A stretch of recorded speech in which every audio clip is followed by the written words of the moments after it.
people, welcome to the session. I'm Rachita Saraswati and I take your chemistry session on a very prestigious platform of Physics Wala. I hope everyone is doing great, awesome, blossom. So guys, in today's session, we will be doing acid, bases and salts, and it will be once and for all. If you see this session completely, you don't have to worry about acid, bases content again and again. You don't have to go through your books again and again. You just have to focus upon solving questions, that's it.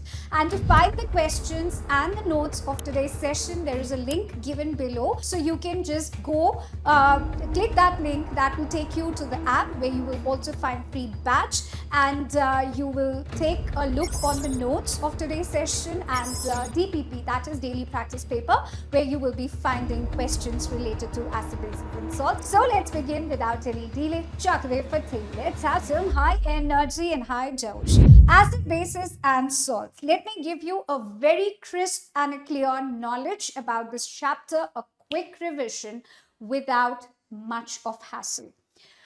Okay, so in acid, bases and salts, you have learned about physical properties of acid, physical properties of bases, along with the chemical properties, indicators, pH and salts, definitely types of salts and a common salt, and what are the things that is being prepared using common salt. So let's focus on each of those topics one by one, starting up with what is an acid. So basically acids, we all know, are the ones which consist of hydronium ion. So all acid consist of hydronium ion or H plus aqueous.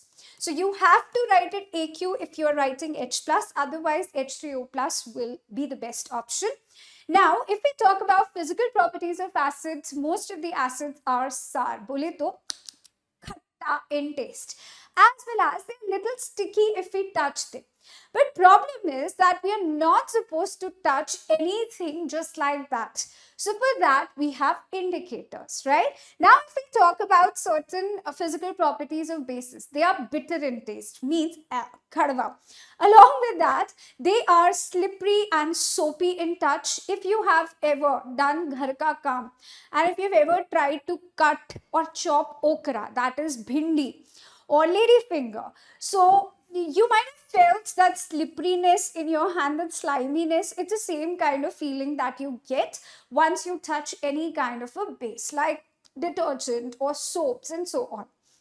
Now, if we talk about the chemistry of base, it consists of hydroxyl or hydroxide ions. Now, let's take a look on certain examples that we see in our day-to-day life. If we talk about acid, we have acid in our tummy already, which is HCl. Not only that, tomato, apple, ketchup, vinegar, these are the commonly found acids in your kitchen. Tamarind, which is tartric acid, curd, which is lactic acid, and bases which is found in your kitchen is baking soda, right? Not only that, we have soaps and detergents in our houses, which is a base. Ammonia, which is a fertilizer. ENO is what? It's a base or an acid? Tell me in the chat box. Then we have soaps, as we already discussed. We have toothpaste. So yeah, there are certain examples that we are surrounded with, but there are so many examples that you cannot taste or touch. For that, indicators comes quite handy, which helps us to identify which substance is acid or which substance is basic. Now, before we move on and jump on to indicators, let's first understand what does alkali means. It comes for 1 mark even in a definition form also. Sometimes this question is being asked. So alkalis are those bases which get solubilized into water. So there are some bases which get soluble into water very easily, and those bases are then categorized as alkali. But those bases which do not get dissolved into water, they are just bases. So from this note, we can say that all alkalis are bases, but all bases are not alkali. Cool. So from here, you can expect 1 mark of question. Very, very important statement. I hope you all understood. So most bases are insoluble. However, some bases which are soluble in water are then called as alkali, like NaOH, KOH, potassium hydroxide. Then we have magnesium hydroxide, sparingly soluble in water. Then we have calcium hydroxide, which is slaked lime, and so on. This is also called as milk of magnesia. Sodium hydroxide is called as caustic alkali, and this is what KOH is also called as. Do let me know in the chat box. Come on, guys. So sodium hydroxide, caustic soda, potassium hydroxide, caustic potash.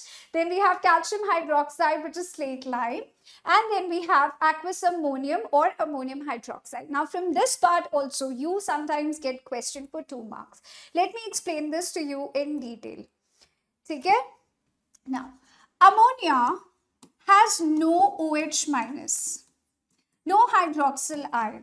Then why it is called or considered, why it is considered as alkali or base?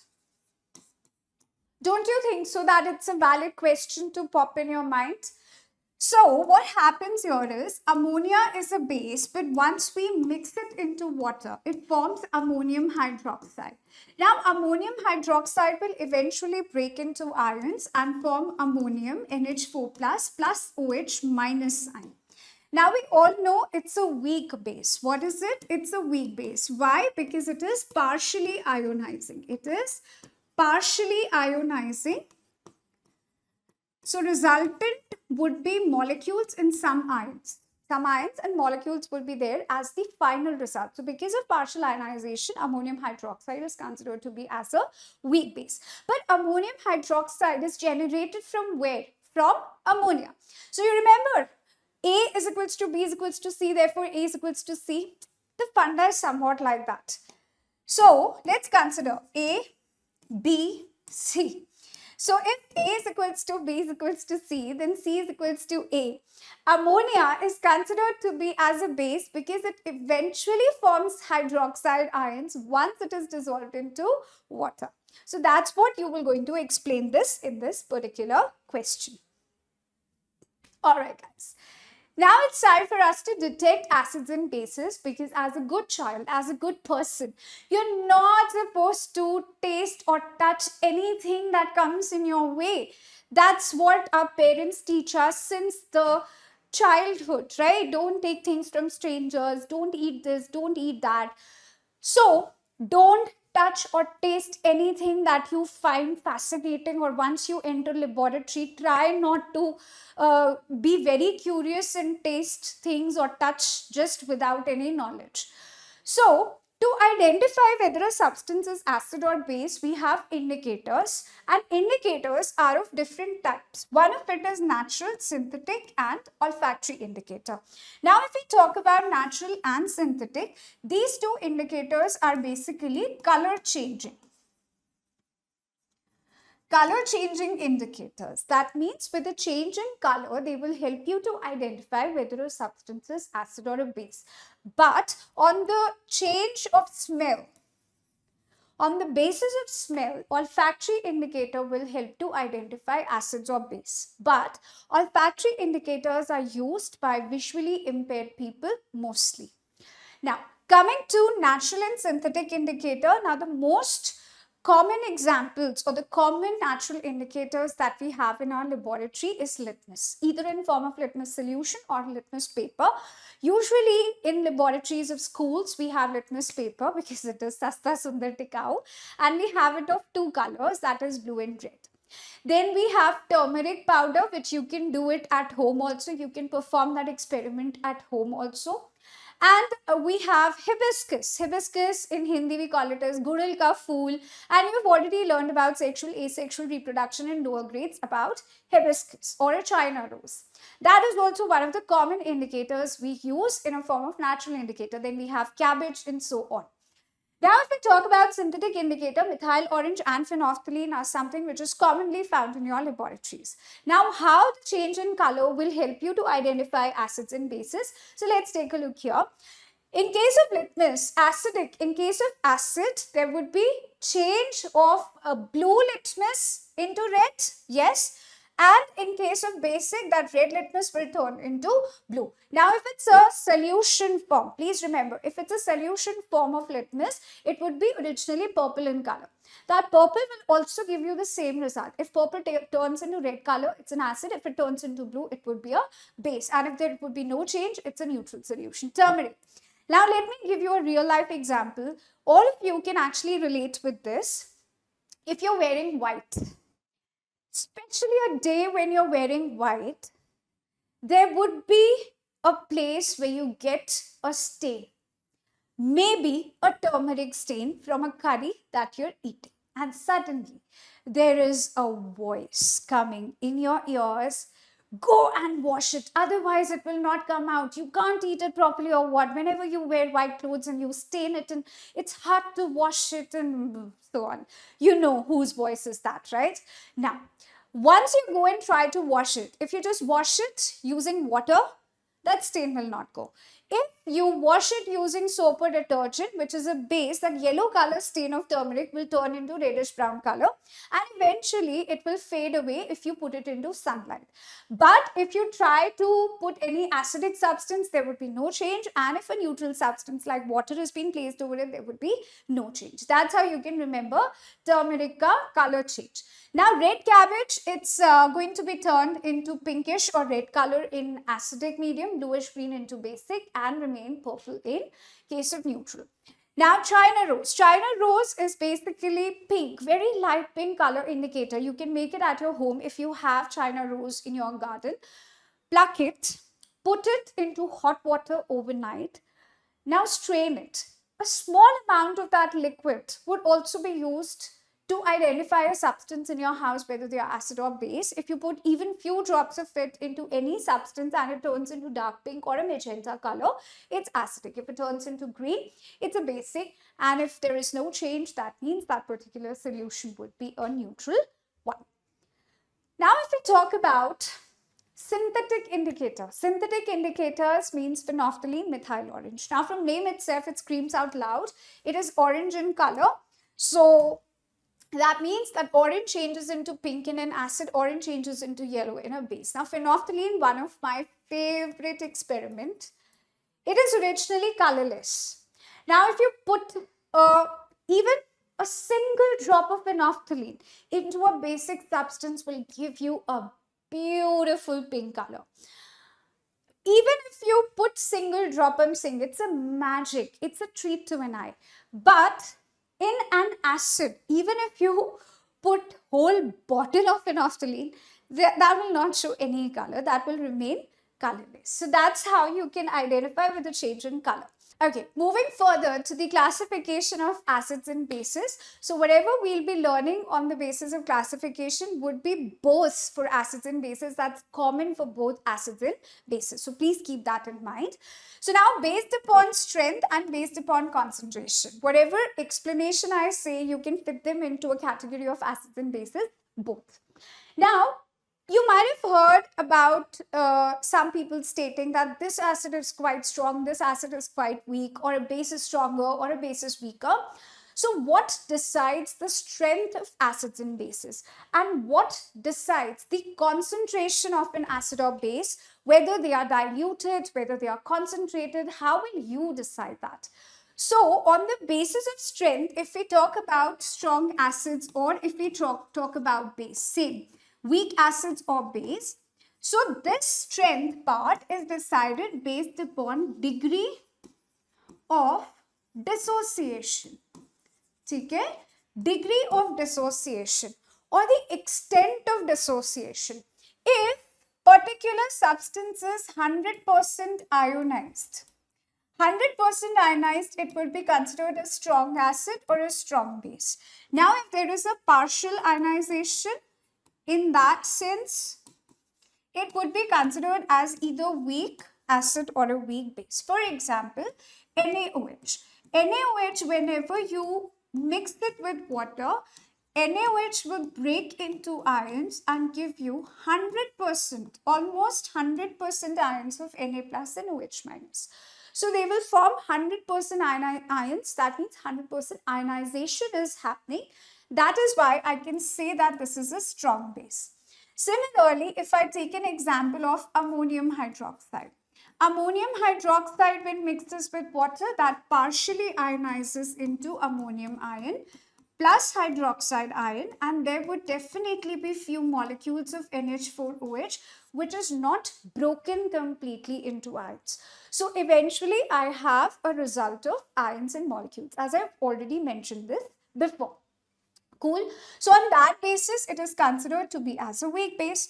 Now, if I take an example, let's say of an acid like HCl. HCl, when mixed with water, that will dissociate completely into hydronium ion and chloride ion. As I already mentioned before also, acids have to have hydronium ions and bases will have hydroxyl or hydroxyl or hydroxide ions. Okay? Now, HCl on dissociation with water in aqueous form will dissociate into ions. So that will give 100% ions. So it's a strong acid. Now let's say if we take an example of acetic acid found in vinegar and we mix it with water, that will form acetate ions, CH3CO minus plus hydronium ion, but that is a partial ionization. They have not completely ionized. Some ions and some molecules have been formed here, and on that note, it is considered to be as a weak acid. Now, please remember the list of weak acids, or what are weak acids, what are weak bases, strong acids, strong bases ka examples will help you with the topic of salts. This definitely, this particular knowledge will directly linked with salts ka topic. So you have to have a knowledge about the examples of strong acids, strong bases, weak acids and weak bases. Okay? Then only you will be able to solve questions related to salt. Alright, so let me just go through this one more time. Depending upon the strength, that depends upon degree of dissociation of an acid or a base. If they are completely dissociated into ions, then they are strong. If they are partially dissociated, they are weak. Okay? Now, if they are completely dissociated, obviously they have more concentration of hydronium ion and in acids. And if they are partially dissociated, number of hydronium ions in acids or hydroxyl ions in bases would be reduced. So definitely that will affect the strength of acids and bases.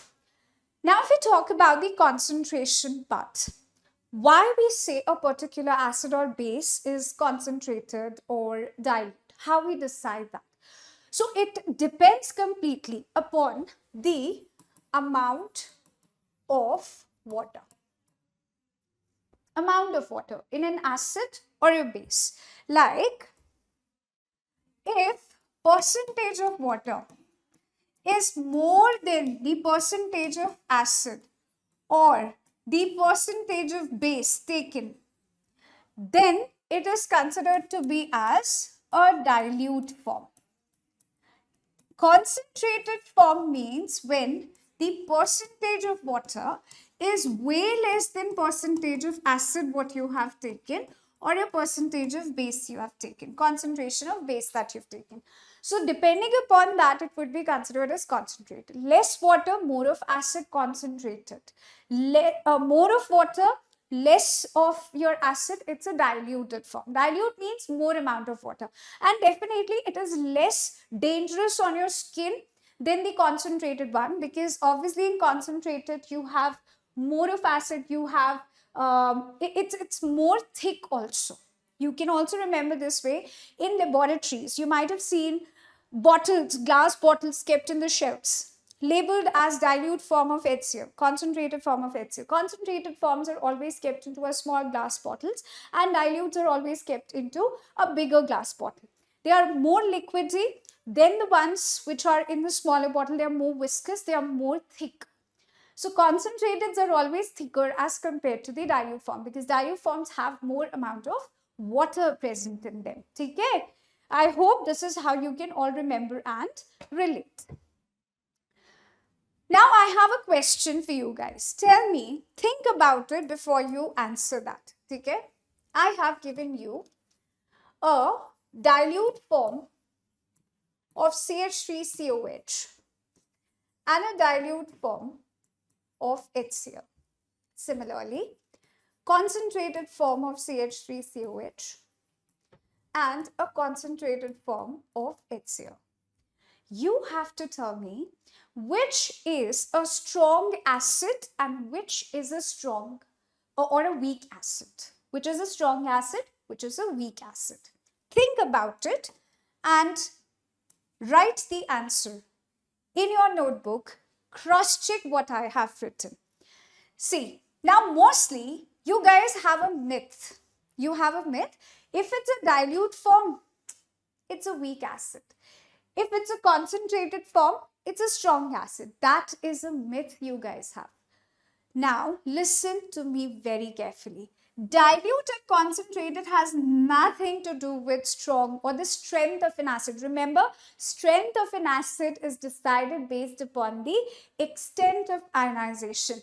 Acetic acid, whether it is in dilute or concentrated form, that's a weak acid, no matter it's dilute or concentrated. HCl in its dilute and concentrated form, it's a strong acid, no matter it is dilute or concentrated. Dilute and concentrated is decided by the amount of water that has been added with it. Okay, not the strength will be decided based upon dilute and concentrated. Try to understand this difference, because trust me guys, even 11th and 12th graders don't have the clarity of this concept of concentration and strength. And it's quite important for you to understand this part. Alright guys, I hope it is clear to all of you. Now it's time to have some chemical locha. Now, what is the chemical locha here? Are the chemical properties of acids and bases. What are the chemical reactions that acids and bases takes place or give? So, if we talk about acids, obviously they are in love with each other. Acid like bases, bases like acid. They love to react with each other. Two acids does not react with each other. Two bases never reacts with each other. Okay? So, if acid needs to react, first thing it would react with the base. That's the first probability. Second, acid can react with metal and its derivative, like metals के साथ acid can react from salt and hydrogen gas. Metal carbonates and metal bicarbonates are basic in nature, so acid can react with that. Metal oxides are basic in nature generally, and acids can react with that to form salt and water. So these are all the probabilities that we have taken. Now we talk about bases. Bases can react with few metals called as amphoteric metals. Okay, so only few metals can react with bases, and we call it as amphoteric metals like zinc, aluminium, lead, tin, etc. Non-metallic oxides are generally acidic in nature, so they can react with the base. And lastly, acids can react with the base. It's the same reaction. It's the same reaction. Okay, just repeat it twice to make you understand the concept. Now let's write few examples and recall everything that you have learned. Starting up with the first reaction, acid reacts with metal. Yes. Now to learn reactions, I have got so many queries related to this personally from a lot of children. Ma'am, how to learn reactions? There are a lot of reactions, can't able to remember. Once we write, we can recall it, but after some time we forget. So let me give you one simple solution. To remember any reaction or to most of the chemical reaction, this particular thing applies. To learn reactions, you have to remember their general reaction. Like metal react with acid. So if metal reacts with acid, that forms salt and hydrogen gas. That's a general reaction. If you remember this, and to make any reaction would be simpler, na? I've given you a metal, I've given you an acid. Now you know you have to make salt and hydrogen gas would be liberated. So simple. What salt can be made out of this? NaCl plus hydrogen gas. See, product formation is not difficult. Sodium will kick out hydrogen from its position. That's kind of a displacement reaction. That's it. Then if I give you magnesium reacts with sulfuric acid, H2SO4. It's a displacement reaction. Kick hydrogen from its position, forms magnesium sulfate, salt and hydrogen gas would be evolved. Simple. Yeah. Now, base reacts with a metal. Yes, absolutely. There are few bases which reacts with metal. Let me change color. Okay. NaOH reacting with sodium. Is this possible? No. Because there are very few metals, as I've already mentioned before, called as amphoteric metal. Amphoteric metal bole to thali ka bengan, dal badlu. So that Ludko to whichever side they are getting benefit, they want to be in friends with both acids and base. So like zinc, aluminium, they love to have a friendship with both acids and base. So aluminium reacts with NaOH, that's a base, that gives you NaAlO2 plus hydrogen gas. And these reactions are important because mostly you guys make mistake in such reactions.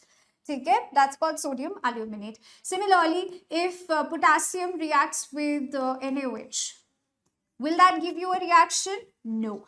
But if zinc reacts with potassium hydroxide, will it give you reaction? Absolutely.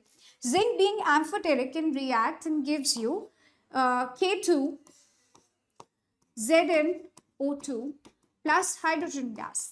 Now, please don't forget to write the names of the compounds below. This is called as sodium aluminate.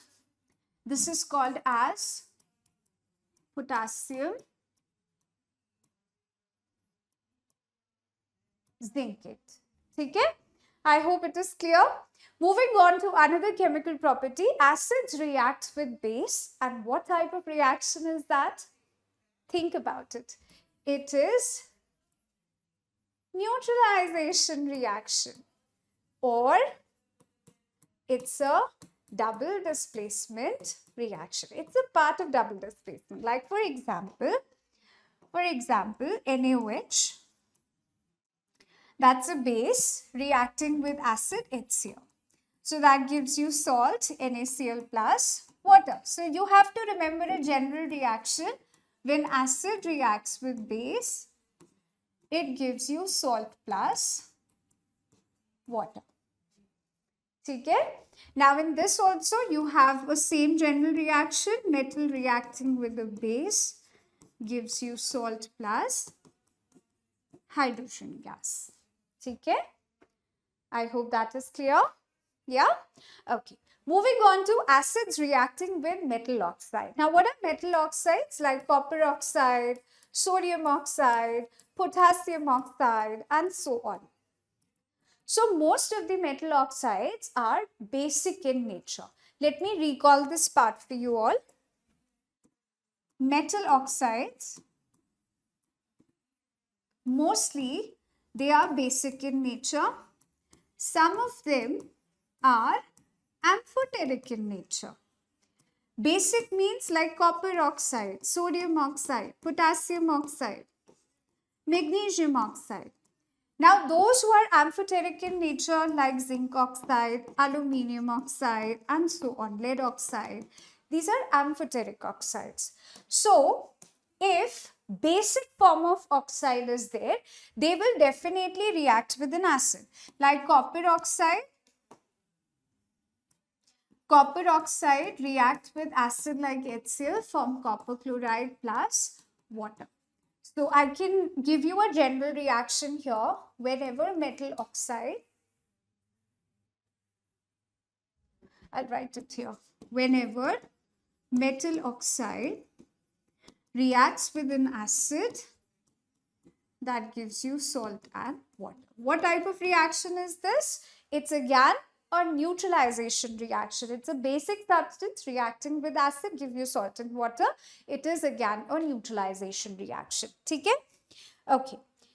Coming back to this part, let me clarify this for you. If zinc oxide being amphoteric, it can react with an acid, form zinc chloride plus water. Now, if zinc oxide being amphoteric reacts with a base, that forms what? Na2, ZnO2 plus water. That's a basic mistake you guys do. If you write hydrogen here, you will get almost 0 in your answer. Though everything is correct. Because of hydrogen, everything goes wrong. Your balancing goes wrong. Your byproducts are important. That is wrong. So please don't expect that they'll give you even 0.5 for that.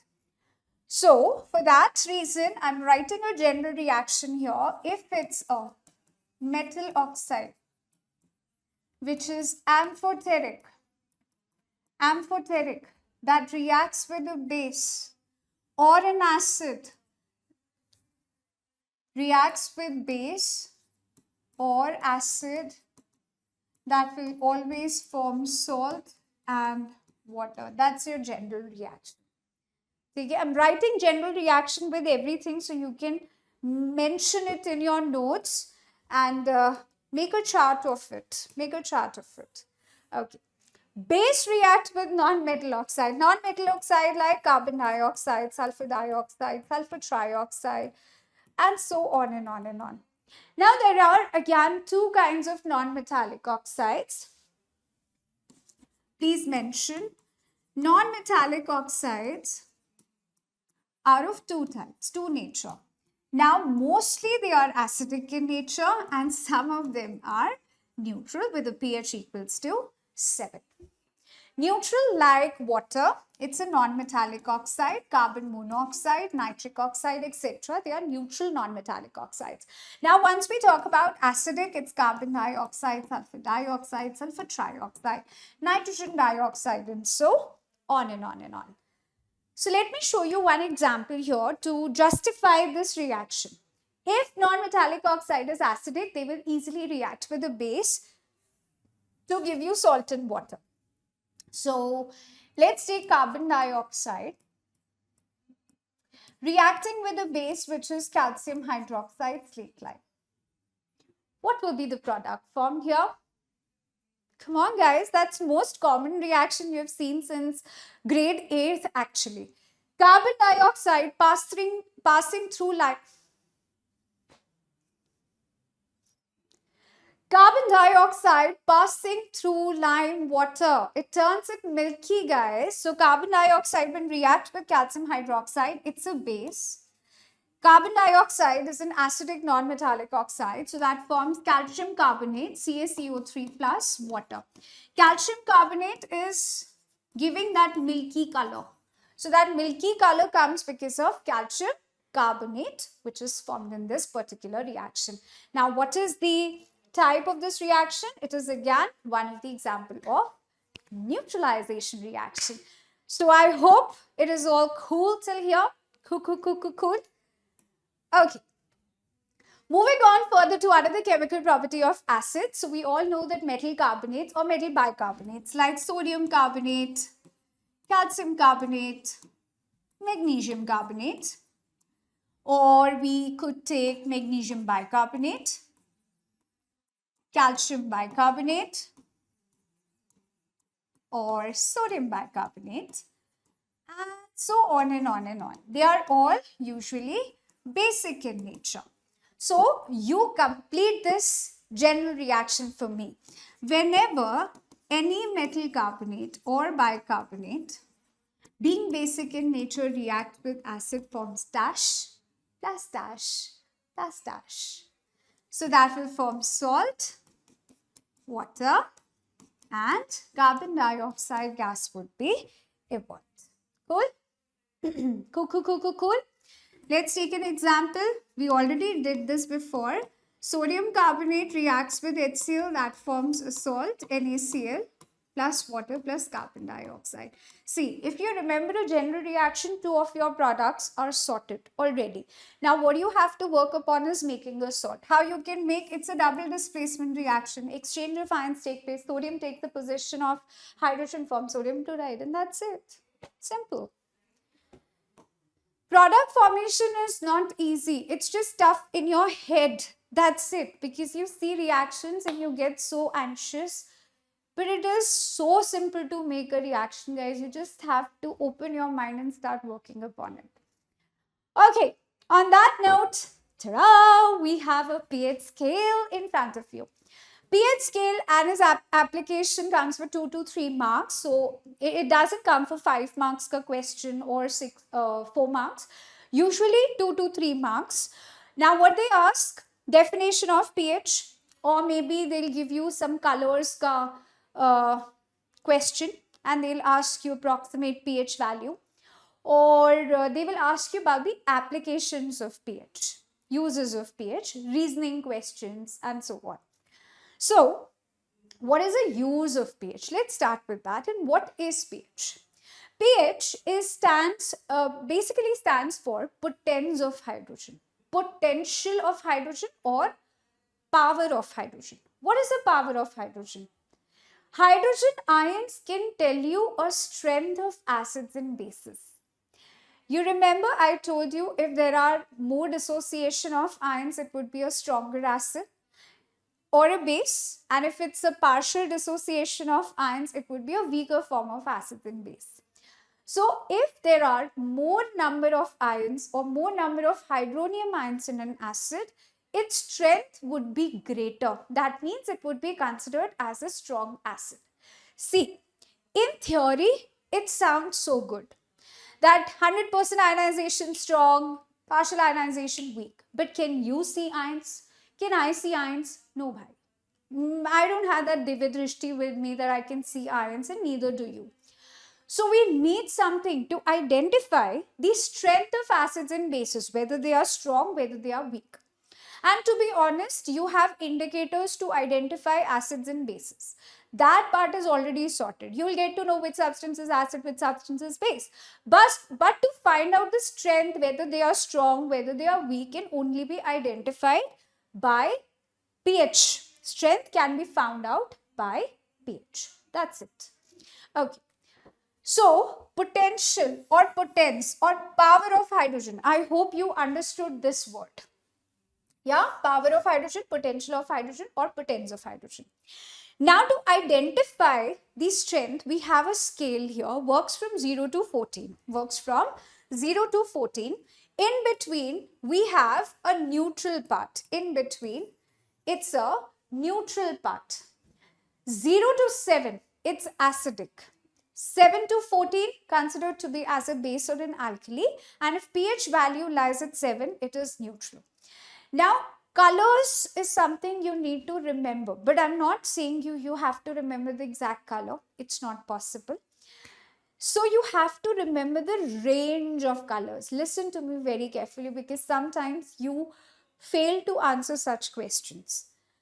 Remember Vibgyor, write it ulta. Write it ulta.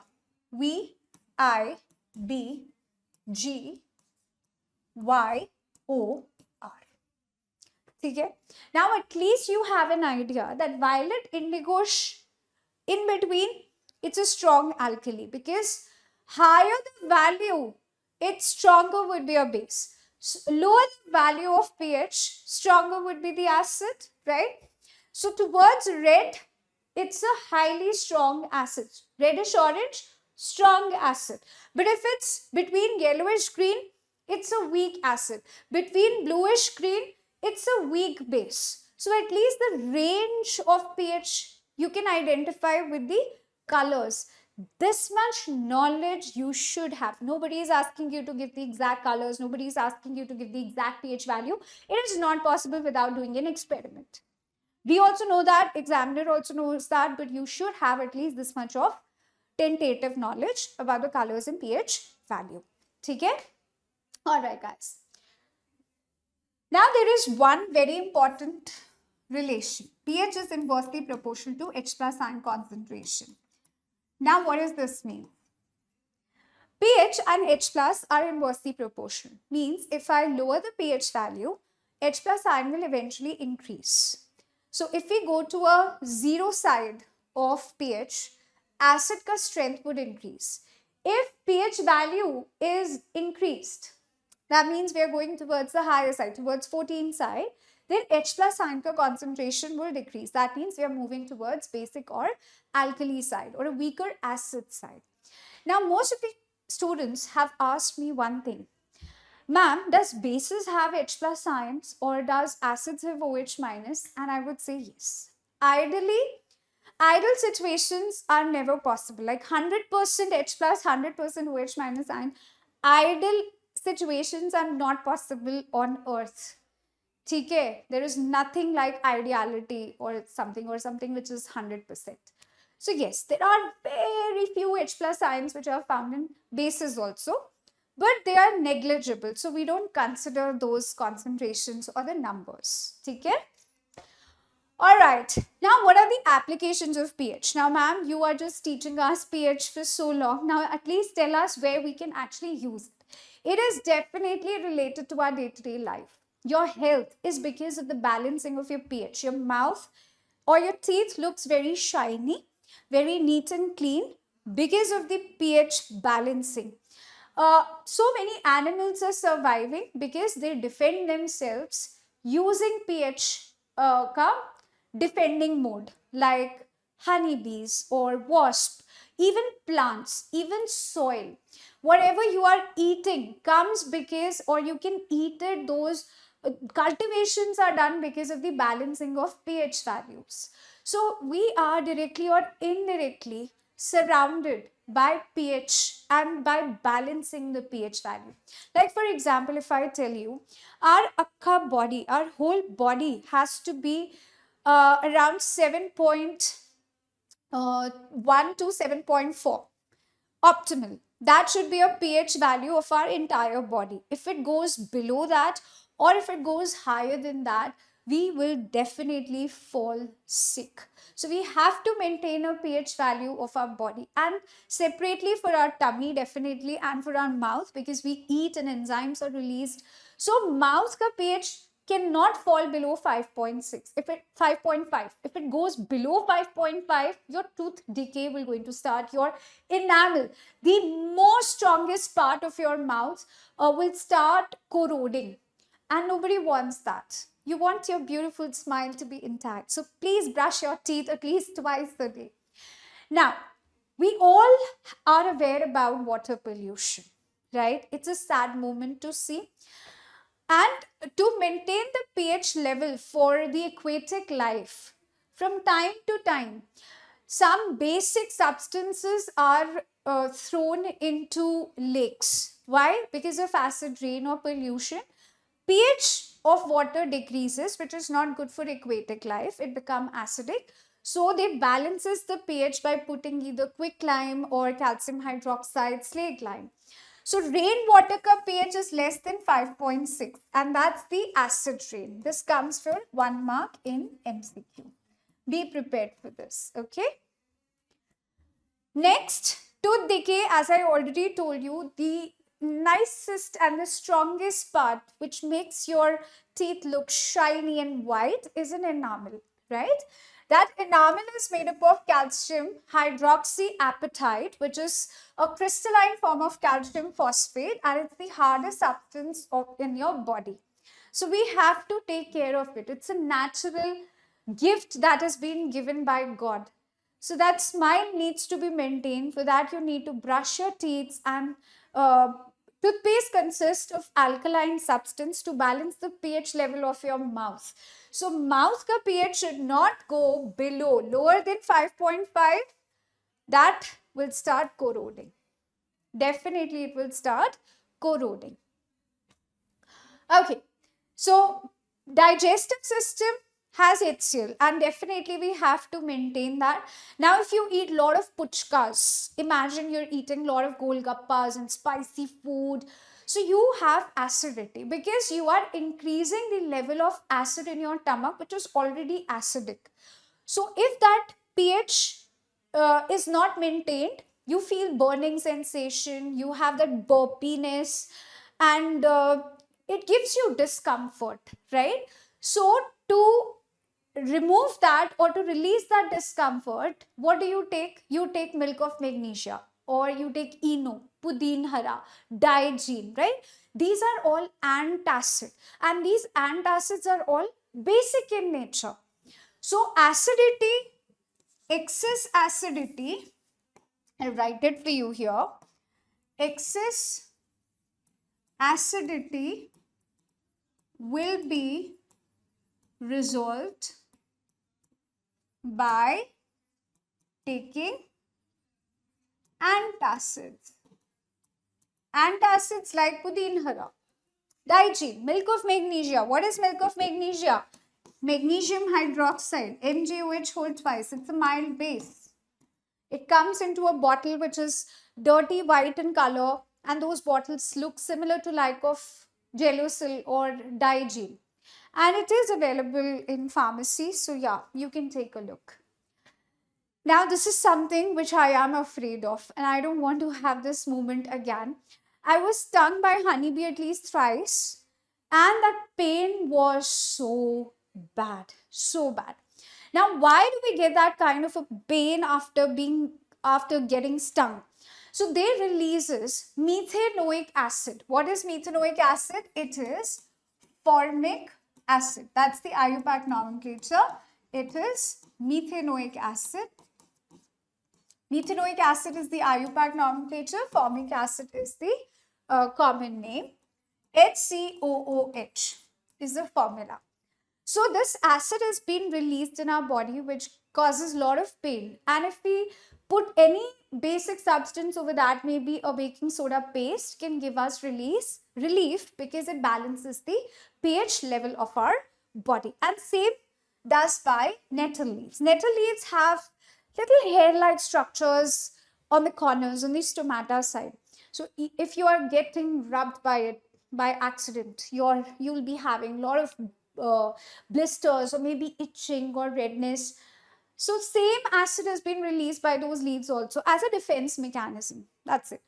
So that could be relieved by putting any basic substance. So eventually we have to balance the pH to sort everything out. Isn't that simple?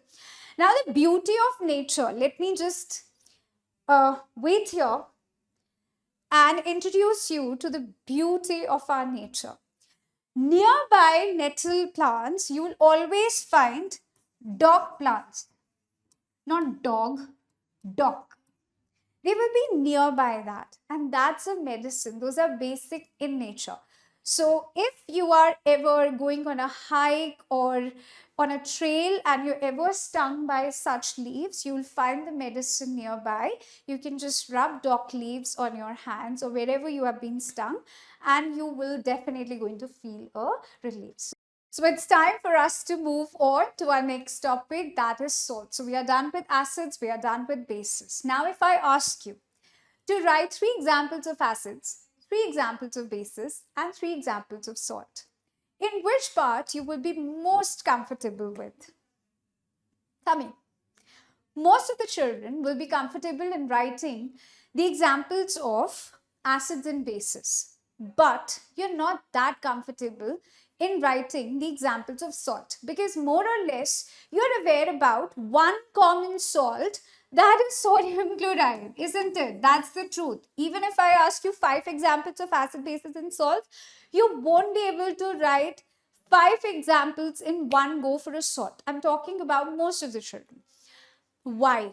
Because you're not aware about it. We don't talk about salt much. We just talk about NaCl all the time. And we don't even give importance to sodium chloride that much. So let's talk about salts. Let's see what all question comes from this particular portion. So salts are made by a neutralization reaction. We all know if acid reacts with base, that give you salt and water. Simple neutralization reaction. NaOH reacts with HCl, NaCl plus water. Simple. Salts are ionic compounds or electrovalent compounds which are made between 2 ions, a cation and an anion. We are all aware about it. Okay. So 3 ways. Either metal acid reacts, salt. Acid base reacts, salt. Double displacement reaction, salt. So there are various ways to prepare a salt. But if we talk about common salt, So we can find that in nature. We can also prepare it in laboratory, but we can find the mountains of salt, we can find salt in seawater and so on. Now, before we jump on to this topic, let me tell you few examples of salt. Those who are not comfortable in writing examples of salt, other than sodium chloride or 2 or more, sodium chloride, potassium chloride, है ना? Now, if I say any metal halide, halide बोले तो fluoride, chloride, bromide, iodide, like Ki, NaI, and so on. They are also considered as salt. Metal carbonates, metal sulfates, metal sulfides, metal nitrates, like lead nitrate and so on. Or maybe, metal carbonates, bicarbonates. They are all considered as salts. So there are a number of examples of salts that you have, but most commonly that we use or we talk about is sodium chloride.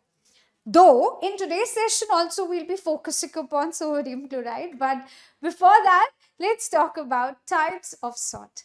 Now, what does type of salts means? There are 3 types of salts. One is acidic salt, then basic salt and neutral salt. Ma'am, acid bases were there, but salts can also be acidic or basic or neutral? Absolutely. If a salt is acidic, pH value would lie below 7. If a salt is basic, pH value would lie above 7. And if it's neutral, pH value would be equal to 7. But how will you get to know it? How will you get a knowledge of whether it's acidic, basic or a neutral salt? Now remember, questions are asked from this part for around 2 to 3 marks. So be prepared. This is very, very important topic. Okay? Now for this particular topic only, I was telling you before, I told you that a knowledge of strong acid, knowledge of strong base, knowledge of weak acids and weak bases were required. So this is what I told you before. I mentioned it clearly. If you don't remember this, you won't be able to solve questions related to salt. Now, let me give you an example here. If a strong acid reacts with weak base, if a strong acid reacts with a weak base, these are called parent acid, parent base. I'm not joking. Yeah, they are called parent acid, parent base. If one of the parent is stronger or a dominant one, obviously a bacha which is produced will have those behaviors. That's for sure.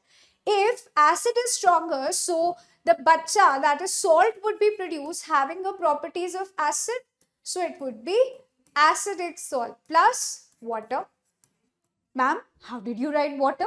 How you know it is water? Bhai, acid plus base gives you salt and water. Simple neutralization reaction, what I'm writing here.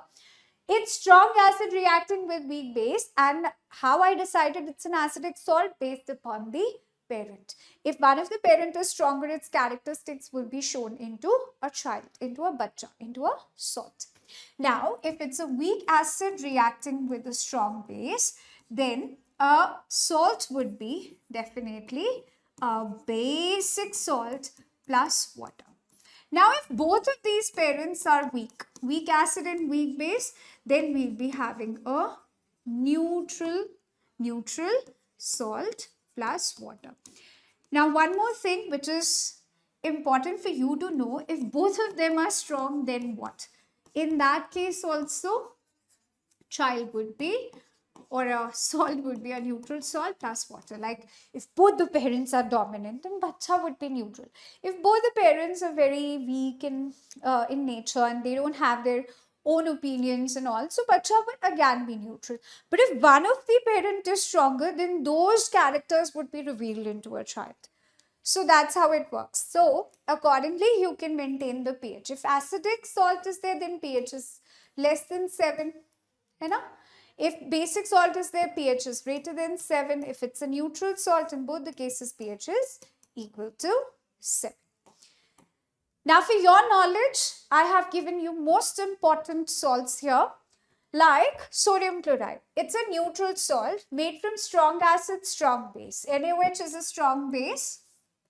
NaOH is a strong base. HCl is a strong acid. So we got a neutral salt here with the pH equals to 7. Potassium nitrate, KOH, it's a strong base. You have to remember this thing. No one will tell you. HNO3 is a strong acid. Both of them are strong. So a child or a product would be neutral, and so on. Cool? So you'll get a knowledge from here. In this case, this is a weak base, weak base, weak base, strong base, strong base, strong base, weak acid, weak acid, weak acid, strong acid, strong acid, strong acid. So I made a list of strong and weak acids and bases here, so you can take help and identify the salts from here. Okay, now moving on to sodium chloride. Back to sodium chloride. Acha, I'll ask you one thing. Have you ever given importance to sodium chloride?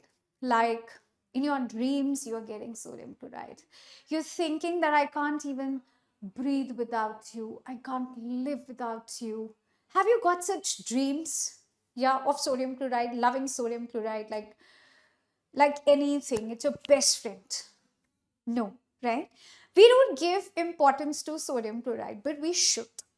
Because even one day, if your parents are not giving you sodium chloride in your food, imagine how pizza will taste without salt, how Maggi will taste without salt, how paneer butter masala will taste without salt, and so on.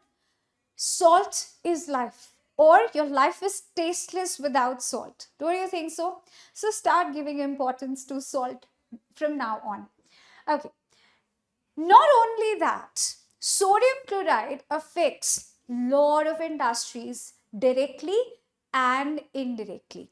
So NaCl affects lot of industries, like for example, washing soda industry is affected by sodium chloride, baking soda industry is affected by sodium chloride, bleaching powder industry is affected by sodium chloride, hydrogen industry, chlorine industry, all of these are affected directly or indirectly by sodium chloride.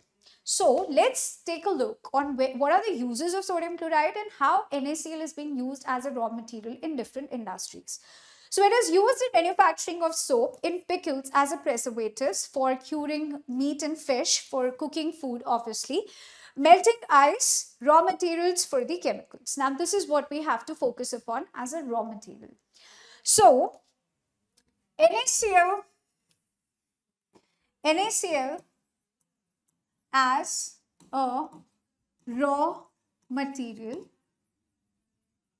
will be used in number 1, manufacturing of NaOH, called as caustic soda or caustic alkali by a process of chloralkali process. Okay? Second, it is also used for the manufacturing of calcium oxychloride, which is bleaching powder. Okay? Third, it is also used in the manufacturing of sodium bicarbonate, that is baking soda. And it is also used in manufacturing of Na2CO3.10H2O, that is washing soda. So you should know the common names, formulas and their chemical names, and these are the major raw materials that we will be focusing upon along with the uses. Don't forget to learn the uses. You actually think that uses are not important, that's such a small topic, nobody will ask, but they do ask uses also. So please don't underestimate those small topics. Okay, coming to sodium hydroxide, also called as caustic alkali or caustic soda. To prepare NaOH, which is used in other industries also, we require sodium chloride directly. Without sodium chloride, you cannot prepare NaOH on a broader level or at industrial level. So how do we do that? Sodium chloride in an aqueous form means NaCl plus water. You don't have to write this solid, just write solid, or if you're writing aqueous, then just mention this.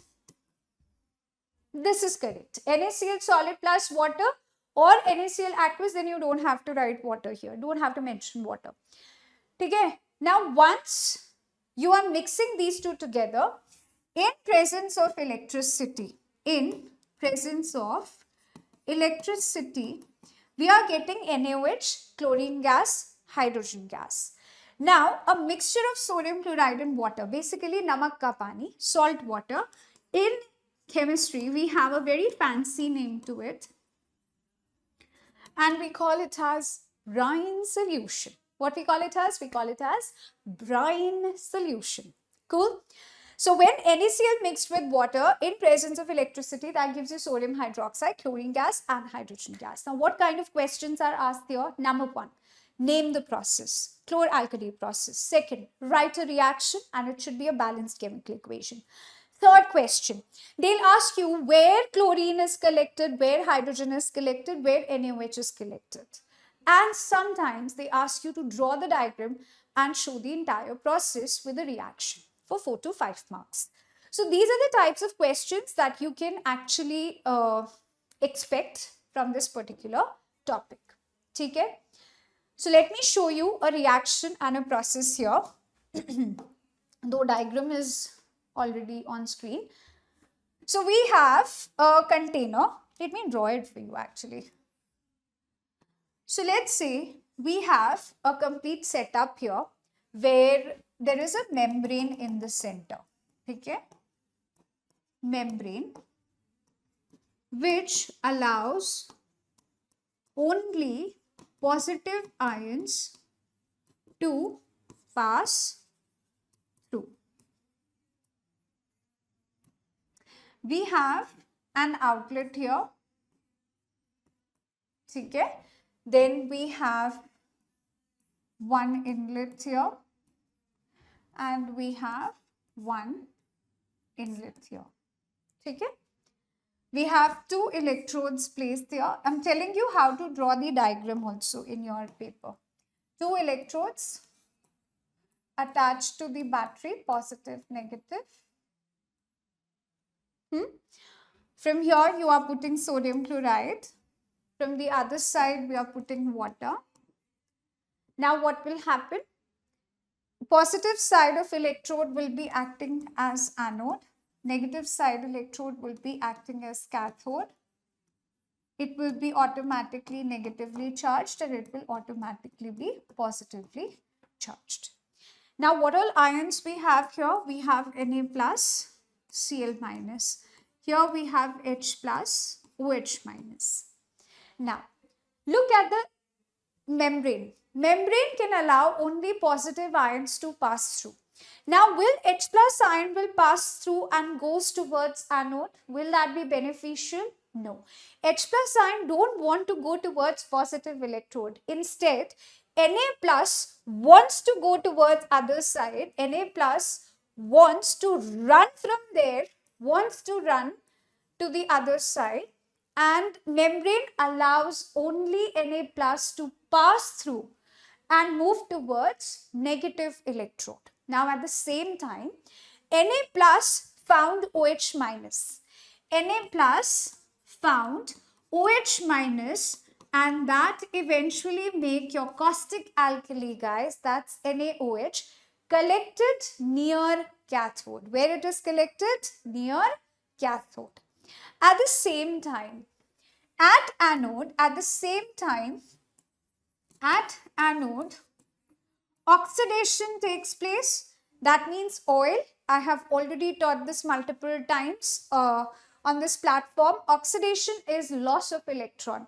So chloride ions being negatively charged will be running towards anode, will be attracting towards anode.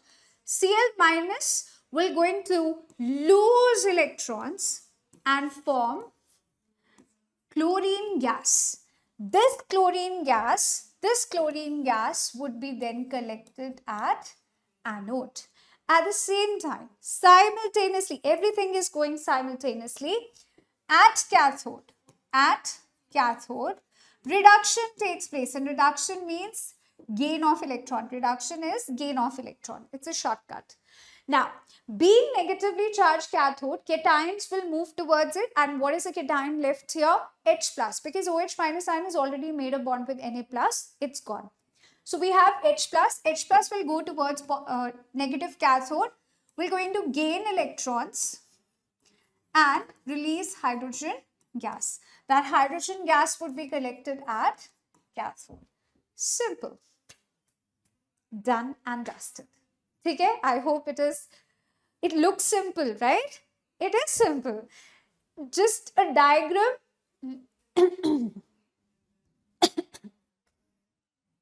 So this is how it is done and dusted. Simple sub process. You just have to go it step by step, make a diagram, write a reaction, write the information. What is the information? At anode, chlorine will be evolved. At cathode, hydrogen gas would be collected. Near cathode, NaOH would be collected. So that's my complete chloralkali process. Sodium chloride plus water, that gives you NaOH plus chlorine plus hydrogen gas. That's your chloralkali process. I hope it is clear. Now, what are the uses? Now, NaOH has already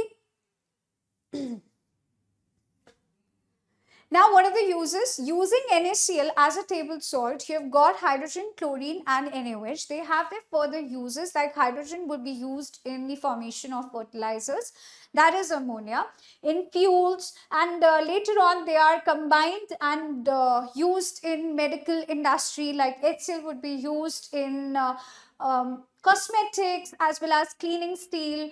Chlorine would be used specifically for water treatment. As you all know, for swimming pools also we have chlorinated water for treating or for disinfecting water.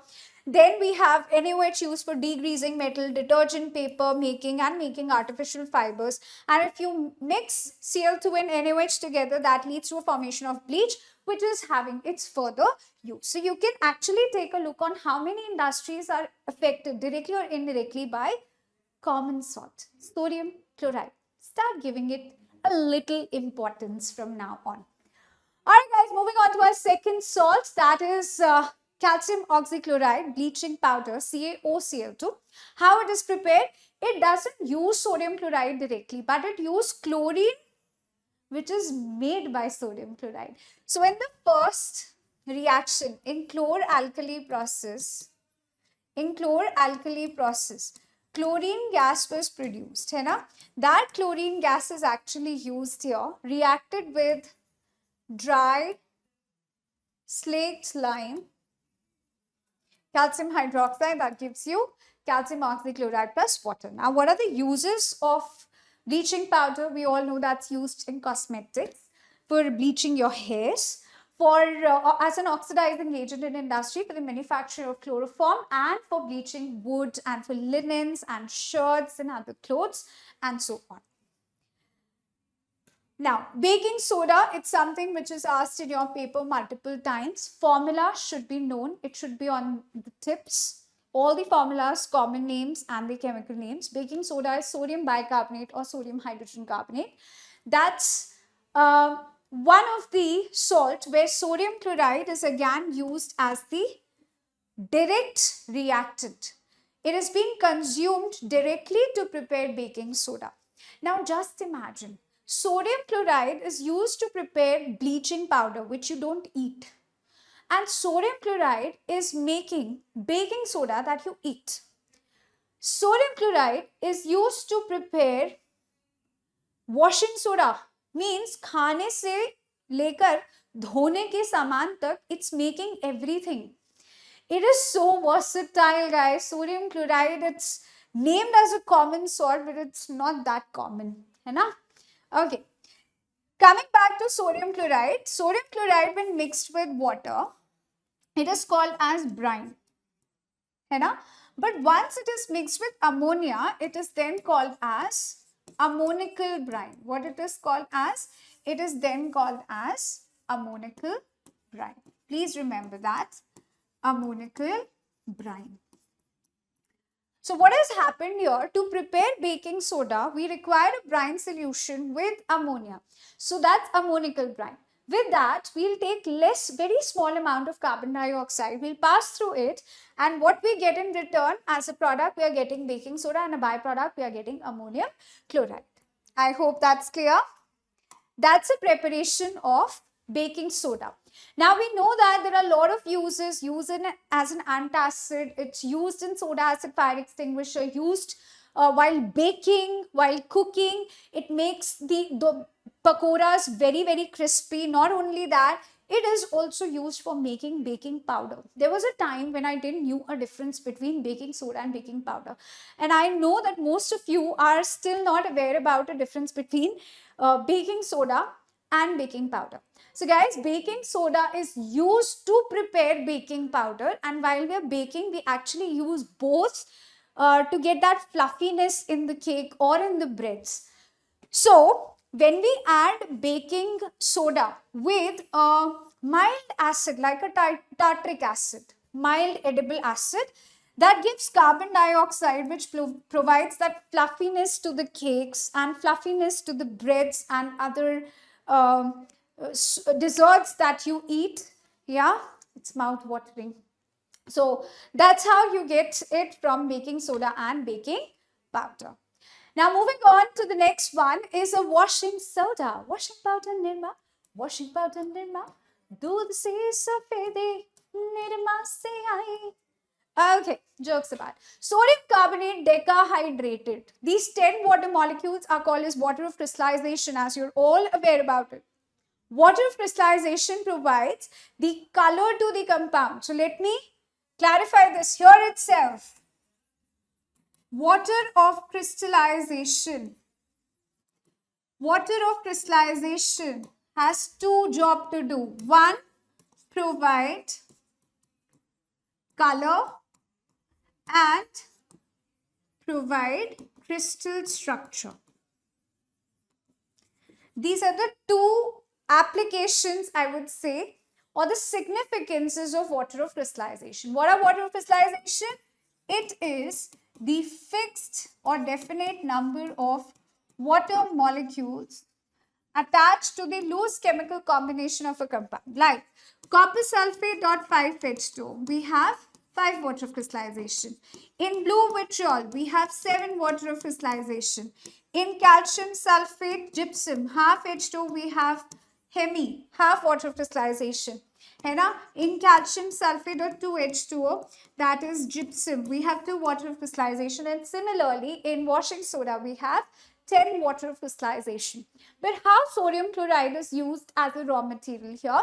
So, it's a 3-step process. Let me take you back. It's fun. It's actually fun. To prepare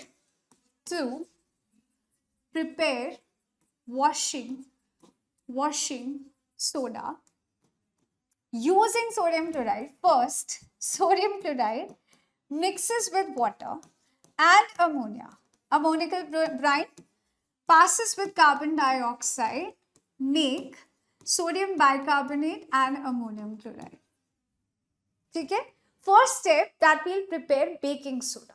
Second step, we'll use baking soda, we'll heat it, remove carbon dioxide. What is left is sodium carbonate. Sorry, remove water. What is left here is the soda ash. Soda ash is sodium carbonate. Now, please look here. Third step, sodium carbonate added with large amount of water, heat it and cool it at room temperature. We call it as recrystallization. We recrystallize it and eventually we get Na2CO3.10H2O. Voila! This is what you were working for. So from NaCl, first you made baking soda. From baking soda, you heated it, came to soda ash. Then soda ash mixed with water, heated it nicely. Then you cooled it at room temperature and then you got a crystals of beautiful washing soda. I hope it is clear. So it's a 3-step process basically. Sodium bicarbonate is partially soluble in water and hence it will precipitate as the solid. Cool? Cool. Clear it was? So now, what are the uses of washing soda? धोते जाओ क्या तुम्हारा साबुन slow है क्या? So obviously that's used for cleaning purpose. Not only that, it is used as to remove the permanent hardness of water. Not only that, for glass and soap industry, for borax manufacturing also we use washing soda. So there are multiple uses of washing soda, not only just to wash clothes, but there are other industrial uses of washing soda as well. So let's move on to another topic. I hope you are all ready. Yeah. So as you've already learned about water of crystallization, there are other examples also that we have to go through, which are very important. And questions are asked in your previous year papers most of the time, whether it's your CBSE board, Karnataka board, Kerala board, and so on, about water of crystallizations, their formulas, and the reverse reaction, like POP can be converted into gypsum and gypsum can be converted into POP under what conditions. Secondly, about blue vitriol and green vitriol, how you can reverse a reaction, what are the observations that you see. So one by one, let's cater them. So if we talk about gypsum, gypsum is calcium sulfate dot 2H2 and POP, calcium sulfate hemihydrated half H2. Fine. Now, can we convert POP into gypsum? Very easily. If you mix even few drops of water, POP would be converted into hard white solid mass, which is gypsum, and that is of no use for you. So if you see, false ceilings are done mainly in a dry season. That has not been recommended during rainy season, because whatever sacks you are getting from market of POP, once they have a moisture in them, they cannot be applied, they cannot be used.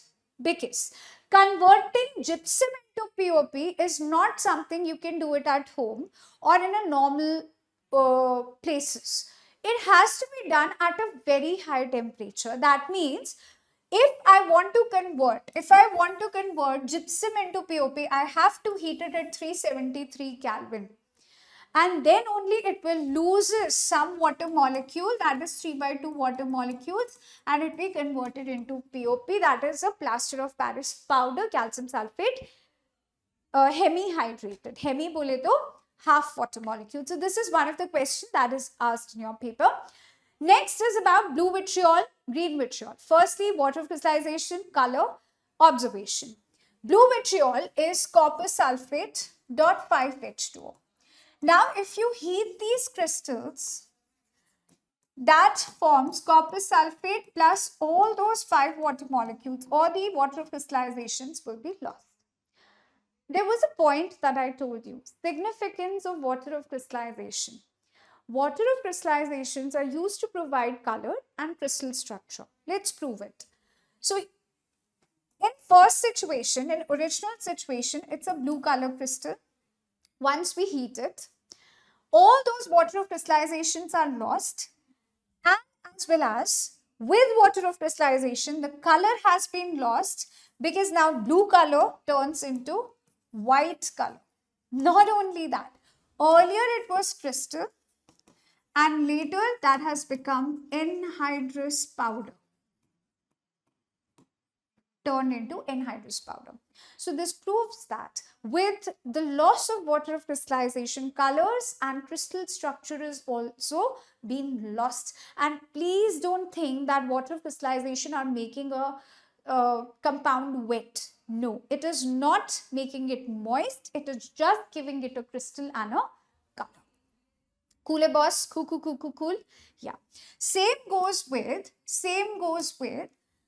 green vitriol, FeSO4.7H2.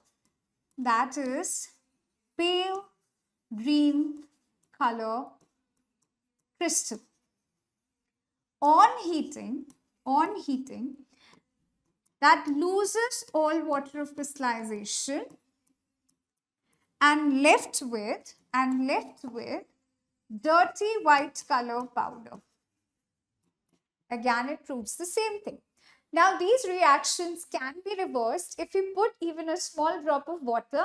They will going to change the color back into blue, and if we put some amount of water, it will again changes into pale green color.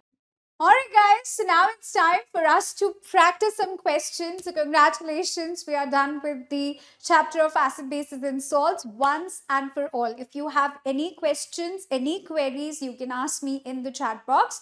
But ending of a chapter is never done by just reading the book. You always have to solve questions as much as you can. I always say more questions give you more confidence, and that's what you want if you're entering a board examination room. So guys, let's take a look on the question here. A chemical compound used in glass, soap and paper industry. Washing soda, baking soda, bleaching powder, common salt. It's definitely option A, washing soda. Next question, an aqueous solution of salt turns blue litmus red. That means we are looking for an acid, and a salt could be formed by a reaction of. So, okay, guys, we are looking for a salt which is acidic in nature.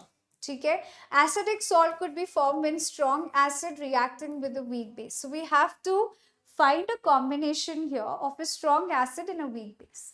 HNO3 is a strong acid. So it's a combination of strong acid, strong base that give you neutral salt. Okay, it's again strong acid, strong base, neutral salt. It's a weak acid with a strong base, basic salt. Oh yeah, we got our answer. It's a strong acid reacting with a weak base, and whatever salt we will get will have the ability to turn blue litmus red. So let's make a reaction. HCl reacting with NH4OH. That forms ammonium chloride plus water. So ammonium chloride is acidic salt with a pH less than 7, and it turns blue litmus red. Now it's so simple now. Moving on to our next question. If 10 ml sulfuric acid is mixed with 10 ml of magnesium hydroxide of same concentration, the universal indicator color would be. Okay, chalo, let's find it out.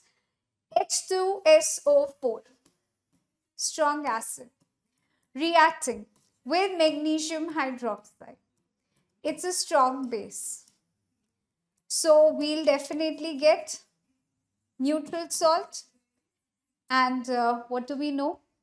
Vibgyor. I told you about Vibgyor. Starting from this side, from 14 side, V, I, B, G. G comes in the middle. That means at pH is equals to 7, which is neutral. So neutral means pH is equals to 7. So color has to be option C.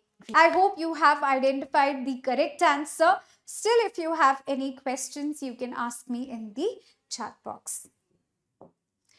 Alright guys, so what we have learned today, so we have completed acid, bases and salts, acid, bases, salts, ABS.